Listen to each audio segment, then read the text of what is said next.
संदीप भाऊ आहे, संदीप भाऊ जे जे भेटतात त्यांचं नाव अनाउन्स कर आणि प्लीज जे भेटत आहेत ते फक्त एक 5-5 मिनिटं भेटा.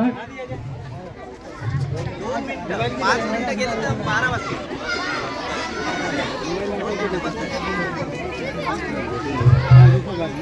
2-2 मिनिटं फक्त.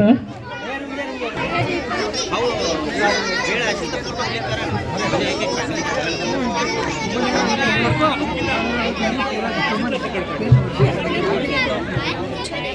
ज्यांना ज्यांना कोणाला भेटायचं असेल त्यांनी फक्त 2च मिनिटं भेटा आणि टेबलच्या साईडला व्हा, जेणेकरून सगळ्यांना भेटता येईल असेल. उभा राहा, टेबलच्या साईडला व्हा, जरा टेबलच्या साईडला व्हा. 2 मिनिटं भेटतील. प्लीज ते टेबल सोडा. सर्वांना एक विनंती आहे, टेबलच्या पासून लांब राहा.